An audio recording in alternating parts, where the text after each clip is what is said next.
Adrien Van Beveren, pilote officiel Yamaha sur le Rallye Dakar. Bonjour, merci de nous accorder un petit peu de ton temps. L'année dernière, un Dakar qui s'est fini sur une grosse désillusion. Tu étais troisième et tout d'un coup, catastrophe, ta Yamaha fait des siennes. Explique-nous ça.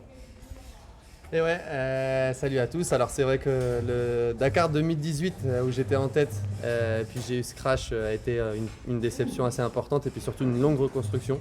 Je me suis reconstruit toute l'année dernière et puis l'an dernier, malheureusement, à la veille de l'arrivée, à 10 km de la fin de la spéciale, donc il restait vraiment pas grand chose, le thermostat sur la moto s'est bloqué.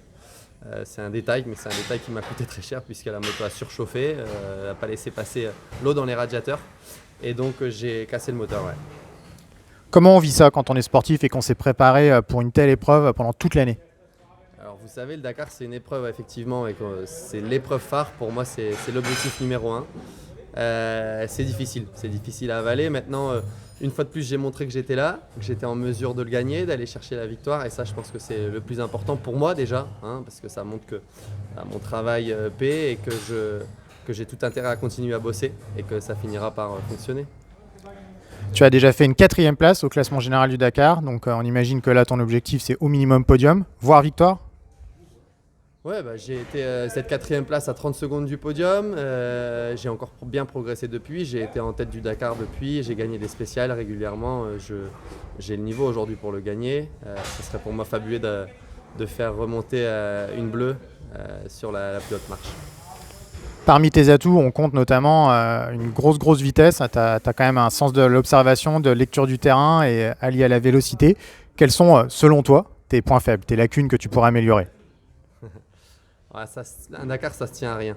Il faut être fort tous les jours, il faut attaquer très fort. La plus grande difficulté, c'est d'attaquer tout le temps très fort. Le niveau est tel aujourd'hui qu'il faut plus se perdre. C'est erreur zéro plus gros rythme de pilotage. Avant, je pense que le côté erreur zéro avec bon rythme pouvait suffire. Aujourd'hui, c'est erreur zéro et très gros rythme de pilotage. Donc il faut éviter l'erreur, il faut éviter la pierre qui peut te coûter très cher, comme ça a été le cas pour moi en 2018. Et je pense que je suis encore en train de progresser et que je serai encore meilleur au Dakar 2020. KTM cette année a remporté sa 18e victoire d'affilée sur le Dakar. Que t'inspire cette domination, de l'agacement, de la colère, de l'envie peut-être? Je pense que 18 c'est bien, c'est fabuleux, pour eux c'est exceptionnel. Je pense qu'on peut en arrêter là, on peut s'en arrêter là. Donc rendez-vous en 2020 et non, pas de colère, hein, beaucoup de respect, beaucoup d'admiration pour ce qu'ils font. Ils sont très pros, ils font les choses bien.